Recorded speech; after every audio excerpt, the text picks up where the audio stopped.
नमस्कार, मैं हूं आपके साथ डॉक्टर गौतम पांडे और आप देख रहे हैं जीपीएन बिहार, सच्ची बात सटीक विश्लेषण। दोस्तों, जैसा कि आपको पता है, बिहार में विधानसभा चुनाव नजदीक आते जा रहा है। बिहार और खासकर हमारे जिला पूर्णिया में लोगों का क्या मूड है अगले चुनाव को लेकर, इसको जानने के लिए हमारी टीम कुछ गांवों और कस्बों में पहुंची, कुछ लोगों से मिले और जो बातें हमें पता चली वो मुख्यमंत्री नीतीश कुमार के लिए परेशान करने वाली है।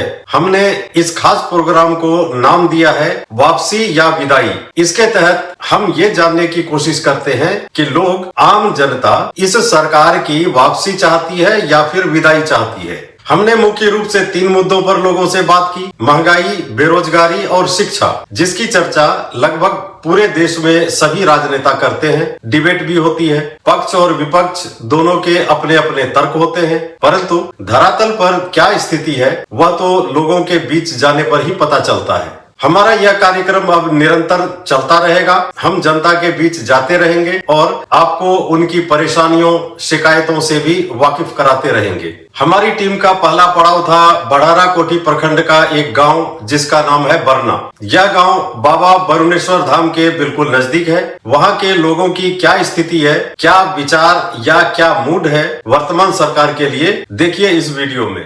नमस्कार, मैं हूं डॉक्टर गौतम पांडे और आप देख रहे हैं जीपीएन बिहार, सच्ची बात सटीक विश्लेषण। आज का हमारा जो प्रोग्राम है ये बहुत महत्वपूर्ण प्रोग्राम है और इस प्रोग्राम का नाम है वापसी या विदाई। वापसी या विदाई का मतलब ये है कि जो सरकार अभी है इसकी वापसी होगी या इस सरकार की विदाई होगी और दूसरी सरकार आएगी। सवाल भी आपके, जवाब भी आपके, बिहार का भविष्य भी आपके हाथ में है। इसीलिए आप लोगों को सोचना पड़ेगा कि आप किस पार्टी को या किसको इस इलेक्शन में वोट देने जा रहे हैं। ठीक है, यह चर्चा जो है, यह चर्चा कोई साधारण चर्चा नहीं है। यह चर्चा मुख्य रूप से 3 मुद्दों पर है। पहला मुद्दा है महंगाई, दूसरा है बेरोजगारी और तीसरा है शिक्षा।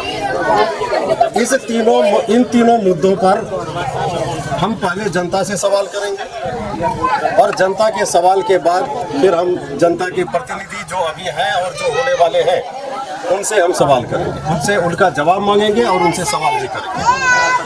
तो समय को ना गंवाते हुए आइए सीधा सवाल हम सबसे पहले जनता से करते हैं। जनता के लिए सबसे पहला सवाल है कि जो सबसे पहला सवाल है वो सवाल है महंगाई के लिए। हम आम जनता से, आप लोगों से ये जानना चाहते हैं कि आपकी आमदनी पहले से बढ़ी है या अभी भी महंगाई की मार झेल रहे हैं? कौन कौन जवाब देना चाहते हैं इसका हाथ उठाइए। 1 2 3 4। ठीक है, सबसे पहले आप अपना नाम बताइए और बोलिए आप क्या कहना चाहते हैं। मेरा नाम भोला चौधरी है। महंगाई तो बढ़ गया है, लेकिन सरकार को जो विषय में बात किया था नशा मुक्ति पर, वो अभी गांव ग्राम में कोई प्रशासन नहीं है, उस पर कोई रोक नहीं है। कहाँ गया बिहार सरकार का नशा केंद्र मुक्ति वाला बात? मेरा नाम सागर कुमार हुआ। मेरा सवाल दोनों पार्टियों से है। ये दो अभी हमारे पास हैं, एक जेडीयू के उदय शंकर जी और हमारे चंद्रशेखर जी, चंद्रदेव से, जो कि जन सुराग से हैं। आप दोनों से मेरा एक निवेदन है, तो आप ये क्लियर कीजिए, जो महंगाई आप लोग बोल रहे हैं, जो महंगाई के बारे में आप लोगों का क्या विचार है? क्या आप महंगाई पे काम करेंगे या फिर और सब की तरह आप जुमलेबाजी करके चले जाएंगे? इस पे मैं आप लोगों की राय लेना चाहता हूँ। और जहाँ तक महंगाई की बात रही, ये कभी मुझे नहीं लगता कि कोई सरकार इसको कम कर पाएगी। जो दिनों दिन इन्फ्लेशन रेट दिन ब दिन बढ़ते जा रही है, इसके बारे में ना ही कोई सोचने वाला है और ना ही कोई सोचेगा, मुझे ऐसा लगता है। महंगाई के मतलब दिनों प्रति महंगाई बढ़ते जाते हैं। मजदूरी जहाँ के तहाँ पड़ा हुआ है, इस पर क्या करें? गरीब आदमी, जो पैसे वाले हैं, अमीर आदमी, उसको तो दिक्कत है। जो मजदूर टाइप का आदमी है, किसान आदमी है, उसको बहुत ज़्यादा भार पड़ रहा है। इसके लिए जो भी सरकार आते हैं बस वादा करके जाते हैं, बाद में वो अपना मुँह मोड़ के चले जाते हैं। जितने के बाद कोई देखने के लिए आज तक नहीं आया। अभी तक जो स्थिति है, सरकार ने क्या बोला क्या नहीं बोला, ये एक अलग मुद्दा है, ये एक अलग विषय है। लेकिन क्या आपको लगता है कि आज भी बिहार से बच्चों का, पढ़े लिखे बच्चों का पलायन जारी है? क्या यहाँ पर बेरोजगारी है जिसकी वजह से लोगों को बिहार छोड़ के दूसरे राज्यों में जाना पड़ता है? हाथ उठाइए जरा, कौन जवाब देंगे इसका? मैं जहाँ तक बात करूँ, बिहार की सबसे बड़ी समस्या अभी बेरोजगारी है। और ये जो है दिनों दिन बढ़ते ही जा रही है। हर सरकार आती है, वादा करके चले जाती है, लेकिन इसके विषय में कोई ना ही सोचने वाला है और ना ही इसके बारे में कोई चर्चा करने वाला है। और ये जो है इसके कारण आज जो है बिहार इतने पिछड़े राज्य में गिनती आ रहा है, इसका ये सबसे बड़ा कारण है। इस बारे में जो बताया सागर जी सही बताया। हमारे गांव के मतलब पूरा बिहार में सब जानते हैं सबसे पिछड़ा राज्य बिहार है। यहाँ तक आज जो अभी सरकार आया है कुछ नहीं किया मतलब रोजगार की। जो आता है वादा करके चले जाते हैं, रास्ते तक कोई रोजगार नहीं देते हैं, करके जाते हैं, ऐसे भूल जाते हैं। बस मेरा कहना है कि बिहार में अगर सभी जानते हैं गरीब आदमी है तो कोई इस तरह का कोई नियम बनाए जो कि जो आदमी बाहर जाता है उसको कोई कार्ड बना के दे, या कोई मतलब ऐसा बना के दे कि बाहर जाके उसके साथ वहाँ कोई घटना हो जाए, कोई बात हो जाता है, उसको जो सरकार का लाभ है मिलना चाहिए। शिक्षा के ऊपर क्या आप लोग ये बता सकते हैं कि बिहार के सरकारी स्कूलों में जो शिक्षा का स्तर होना चाहिए वो स्तर है? हाँ या ना में जवाब दीजिए, हाथ उठाइए। हाँ या ना में बोलिए। नहीं, जहाँ तक शिक्षा की बात रही, शिक्षा का स्तर बिहार में पहले के जैसा अभी नहीं है। पहले का मतलब, मेरा ये कहने का मतलब है, जो आज से लगभग 20 या 30 साल पहले जो भी लोग पढ़ते थे, जो 100 में अगर 2 ही लोग पढ़ते थे उनके पास प्रॉपर शिक्षा होती थी। अभी पढ़ाई का नाम सिर्फ है, सबके पास डिग्री मिल जाएगा हर किसी के पास, लेकिन पढ़ाई शिक्षा का वो स्तर होना चाहिए जिसमें हर किसी का बौद्धिक विकास, मानसिक विकास होना चाहिए, वो अपने आत्मनिर्भर बन पाए। लेकिन इस तरह का ना ही शिक्षा हो रही है। अभी आप लोगों ने जनता की आवाज़ सुनी। जनता जनार्दन सबसे बड़े होते हैं, खास करके इलेक्शन के टाइम पर तो जनता जनार्दन ही है, तो भगवान माना जाता है। सही बात। जनता की बात सुनी। अब समय है नेताओं को आमंत्रित करने का, जिसका जो कि जनता के सवालों का जवाब देंगे। तो हमारे साथ अभी जेडीयू के रिप्रेजेंटेटिव हैं श्री उदय शंकर चंद जी, और साथ में हैं जन स्वराज पार्टी के भावी उम्मीदवार चंद्रदीप सिंह जी। तो हम इन दोनों से जानेंगे कि इन दोनों का क्या विचार है, क्या उद्देश्य है, क्या इन लोगों की सोच है कि अगर अगले आने वाले चुनाव में अगर इनकी सरकार बनती है तो ये जनता के लिए क्या करेंगे। तो सर, आप लोगों के पास अपनी पार्टी का पक्ष रखने के लिए 2-2 मिनट का समय है दोनों के पास, उसके बाद सवाल जवाब का दौर शुरू होगा। तो सबसे पहले हम बात करते हैं चंद्रदीप सिंह जी से। अपनी पार्टी का पक्ष रखिए, 2 मिनट। हमारे जन स्वराज पार्टी के ओर से मैं चंद्रदीप सिंह, भावी उम्मीदवार जन स्वराज पार्टी के रूप में जनसभा से। महंगाई की बात जो भी कहीं सागर जी अभी जो बोले हैं बहुत सच, और इसमें कोरे पर सच्चाई है, इसमें कहीं किंतु परंतु करने वाली बात नहीं है। ये पूंजीवादी पार्टियां हैं, बीजेपी, जेडीयू, इनको कोई फर्क नहीं पड़ने वाला, ये तो उठाते जा रहे हैं महंगाई को, हवा आसमान की तरफ जा रहे हैं। रही रोजगार की बात, रोजगार भी तो इन्होंने कोई यहाँ पर दिया ही नहीं युवा को। अगर सवाल किया जाए प्लान का तो वो भी सर मुख्य बिंदु पर आइए। अपने पार्टी का पक्ष रखिए, अभी शिकायत का दौर नहीं है ये। अपनी पार्टी का पक्ष रखिए कि आप क्या करेंगे आप अगर आपकी सरकार बनती है तो। पहला मुद्दा, हम लोग प्लान को रोकेंगे। जो रोजगार के लिए लोग यहाँ के युवा जो पंजाब, दिल्ली, गुजरात, हरियाणा जाते हैं उनको रोकेंगे। उनका यही रोजी रोजगार गारंटी के तौर पर मिलेंगे, 10 से 15 हज़ार की रोजी रोजगार गारंटी देंगे। उनके बाद बुजुर्गों को जो 400 रुपया चटनी चखा रहे हैं जेडीयू सब पार्टियाँ, उनको हम 2000 रुपये किए हुए हैं। हमारी सरकार आने के बाद उनको 2000 रुपये पेंशन हो जाएंगे बुजुर्गों को 60 साल से ऊपर का। तीसरा है 15 साल के जो बच्चे हैं उनको शिक्षा मुक्त कराया जाएगा।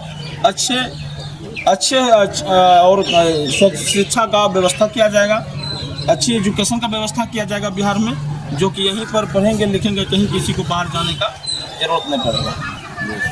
तो महिला का जो है रोजी रोजगार के 4% पर ब्याज के दर पर दिया जाएंगे, उनको भी हमारी पार्टी तय किया हुआ है। और किसानों के लिए अपना मुफ्त और मजदूरों का व्यवस्था देंगे खेती करने के लिए। समय समाप्त आपका। समय अब है उदय शंकर जी के लिए, जो कि जेडीयू के प्रवक्ता हैं यहाँ के। हाँ, जेडीयू के ये पंचायत अध्यक्ष है जेडीयू से। तो इनसे जानते हैं कि इनकी पार्टी का क्या पक्ष है, ये रखेंगे आपके सामने। मेरा पार्टी ने 12 लाख नौकरी दी, 12 लाख नौकरी दिए, 24 लाख रोजगार दिए। और बनने के बाद रोजगार ज़्यादा मिलेगा, सब चीज़ में अभी अच्छा चल रहा, बिजली दिया, पानी दिया, रोड दिया और भय मुक्त करवाया मेरा सरकार। हम लोग शाम पढ़ने के बाद घर से नहीं निकल पाते थे, अभी हम लोग निकल पाते हैं, बढ़िया से रह पाते हैं। महिलाओं को 50% आरक्षण दिया। ठीक है, ठीक। आप सरकार में है तो सबसे ज़्यादा सवाल आपसे ही बनता है, ठीक है, क्योंकि आपके पास जो सवाल आएगा वो आज का सवाल आएगा, इनके पास जो आएगा वो कल का सवाल आएगा, ठीक है ना। तो आप ये चीज़ बताएं, जिस हिसाब से जनता बोल रही है, तो क्या आपने महंगाई को काबू में रखा है या जनता को उनके हाल पर छोड़ दिया कि ठीक है महंगाई बढ़ रही है, तुम भुगतो, तुम जानो क्या करोगे? ऐसा नहीं होगा, ऐसा नहीं होगा। महंगाई कंट्रोल में ही रहेगा, महंगाई ज़्यादा नहीं बढ़ेगा। लेकिन अभी तो बढ़ा हुआ है महंगाई, दोनों खास बढ़ा हुआ है, कोई खास नहीं बढ़ा है। क्या बात है, क्या बात है, कंट्रोल में रहेगा, कंट्रोल में। सर, आपकी सरकार अगर आती है तो अभी तो इन्होंने बोला कि महंगाई कंट्रोल में है, तो आपको क्या लगता है कि वाकई महंगाई कंट्रोल में है? जी नहीं, जब हमारी जन स्वराज पार्टी आएंगे तो सबसे मुद्दा पार्टी है। जब अगर बात करते हैं महंगाई का, सबसे ज़्यादा कीमत यहाँ भारत में पेट्रोल का ज़्यादा, सबसे अधिक महंगाई वही है। और भारत में सबसे अधिक महंगाई डीजल पेट्रोल बिहार में। ठीक है, हमारी सरकार जब आएगी तो इस पेट्रोल का रेट जो कीमत लागत लगती है उनको आकर के बिहार में ओनली 40 रुपया कुछ पैसा आता है खर्च, जो कि आपको 108-6 रुपया लिया जाएगा। अगला सवाल आपसे बनता है कि बेरोजगारी यहाँ पर इतनी है, जैसे जनता ने भी जवाब दिया, और मेरा भी वही सवाल है, क्योंकि मेरा सवाल जनता का सवाल है, ठीक है ना। बेरोजगारी के लिए लोग यहाँ से पलायन करते हैं, यहाँ रोजगार नहीं है बिहार में।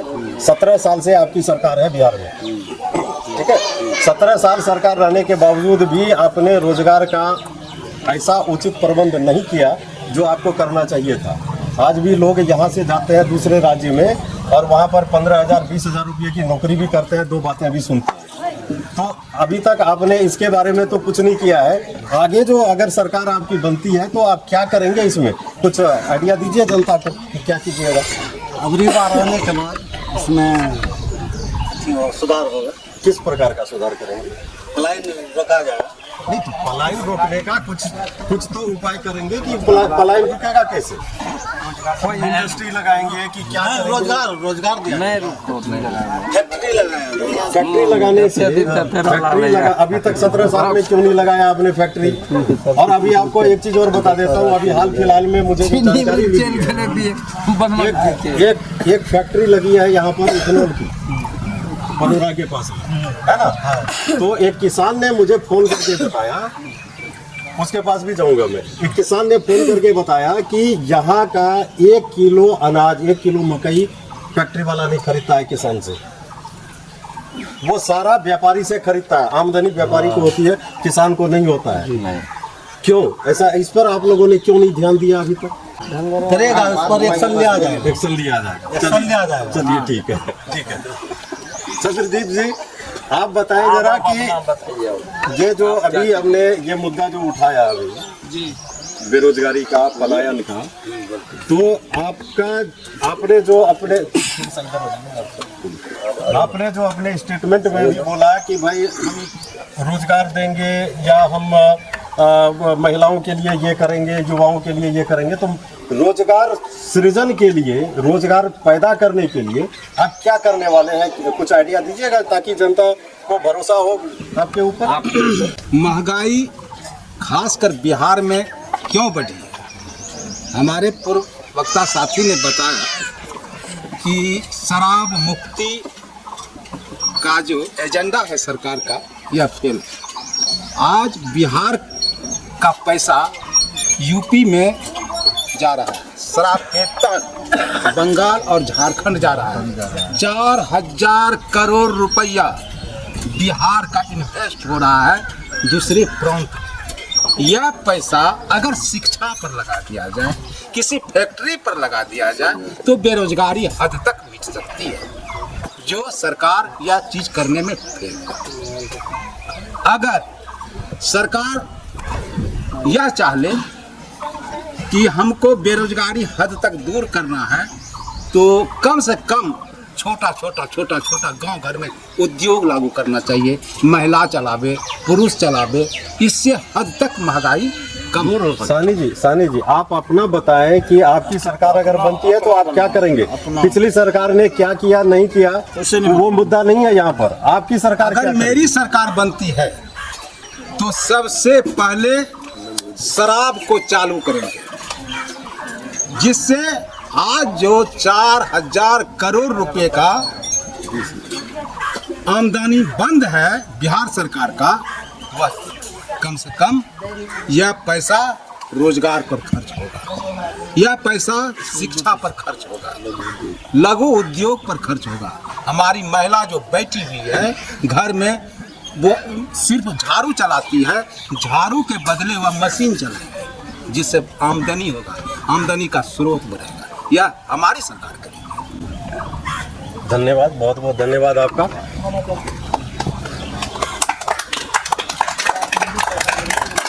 अगला सवाल फिर आपसे शिक्षा के ऊपर। आपने स्कूल, सरकारी स्कूल और कॉलेज को इस कदर बना दिया है आज के समय में, जो हम देखते हैं। एक तो जो स्टैंडर्ड है स्कूल में पढ़ाई का, वो स्टैंडर्ड ठीक नहीं है। ये मेरे ख्याल से सभी जनता भी इससे सहमत होंगी, ठीक है। तो आपने क्या जनता की उम्मीद को नहीं तोड़ा है कि आपने स्कूल और सरकारी कॉलेज को इतना सक्षम नहीं बनाया कि कोई विद्यार्थी वहाँ से पढ़ के और अपने बल पर या तो कोई बिजनेस कर सके वो, या कोई दूसरे ही स्टेट में अगर जाता है तो किसी अच्छे पोस्ट पर वो जॉब कर सके। इतना सक्षम आज के विद्यार्थी क्यों नहीं हो रहे? आपने स्कूल कॉलेज को इतना, उसका स्तर इतना क्यों गिरा दिया? अब तो उसमें सुधार हो रहा है, स्कूल कॉलेज में सुधार हो रहा है, पहले के अनुपात अभी तो बहुत सुधार हो रहा है। आप बताएंगे कि ये शिक्षा का स्तर क्यों गिरता जा रहा है बिहार में? मैं विनय सिंह भवानीपुर से, जन स्वराज पार्टी की ओर से। शिक्षा का स्तर नीतीश बाबू जो है अच्छे स्कूल बना दिए, लेकिन शिक्षक जो बहाल किए हुए हैं, पहले जो शिक्षक बहाल हुआ नियोजित में चाहे कुछ, हाँ, वो लोग घर में ही रह जाते हैं, बच्चों को पढ़ाने नहीं जाते। बच्चा घर वहाँ स्कूल में क्या कर रहा है नहीं कर रहा है। हमारी सरकार जब आएगी, जो बच्चा जिस योग्य है उसको उस तरह की टेक्निकल शिक्षा दी जाएगी। हमारी जन स्वराज पार्टी जब आएगी तो हमारे प्रशांत किशोर जी का प्रयोजन है कि टेक्निकल शिक्षा दिया, जिस काम में बच्चे की रुचि है उस प्रकार की शिक्षा दी जाएगी कि आगे चलकर बच्चा जो है सो उस क्षेत्र में जाए और जो है अपना प्रगति करे। माइक जा रहा है जनता के पास सीधा सवाल करने के लिए अपने प्रतिनिधि से, ठीक है। आपके पास कोई सवाल है? आपके पास हाँ, बताइए, पूछिए क्या पूछना चाह रहे हैं। अभी हमारे प्रवक्ता महोदय ने बोला, जो मैं जैसे ही हमारी पार्टी जीतेगी बिहार में मैं शराब चालू करूँगा। बहुत अच्छी बात है, आप शराब चालू करेंगे, बहुत ही सराहनीय काम करेंगे आप, इससे बिहार के लोगों को गर्व होगा।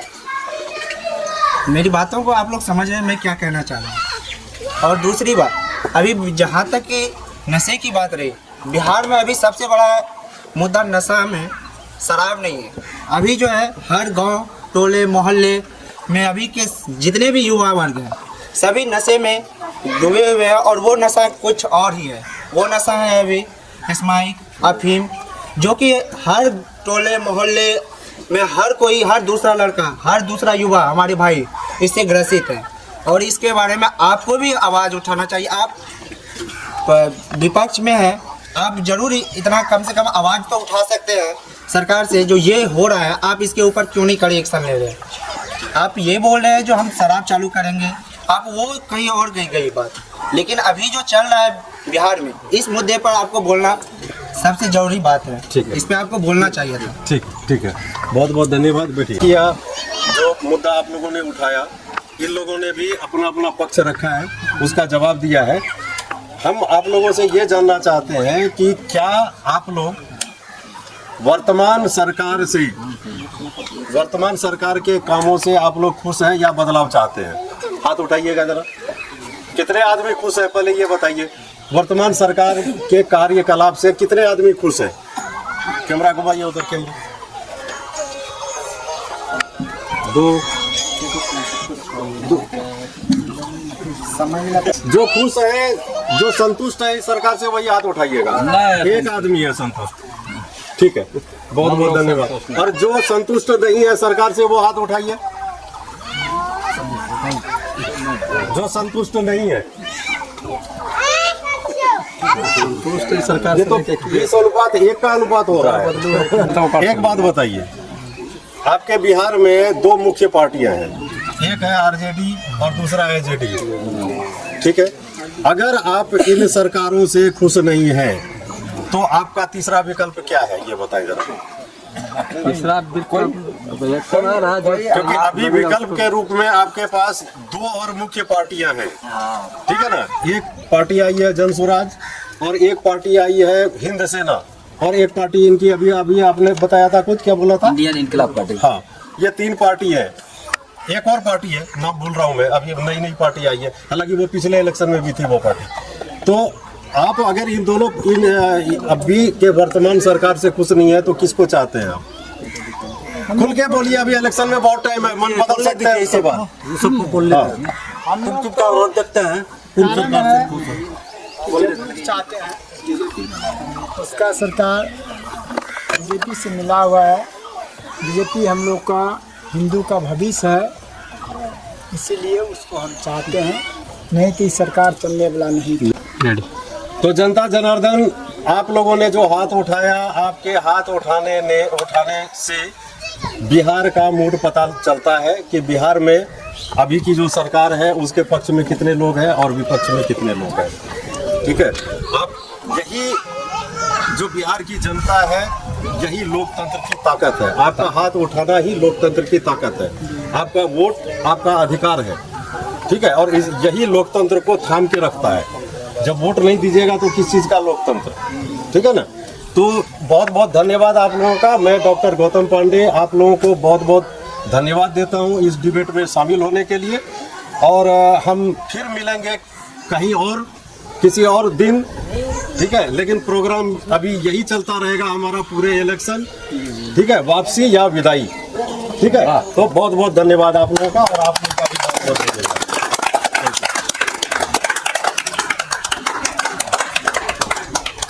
तो जैसा कि मैंने पहले कहा था कि जनता का मूड वर्तमान सरकार को परेशान करने वाला है। फिलहाल तो लोगों की राय विदाई वाली है, पर देखते हैं चुनाव के वक्त क्या होता है। हम फिर मिलेंगे वापसी या विदाई की एक नए एपिसोड के साथ। वीडियो को लाइक करें, शेयर करें और हमारे चैनल को सब्सक्राइब करना ना भूलें। धन्यवाद।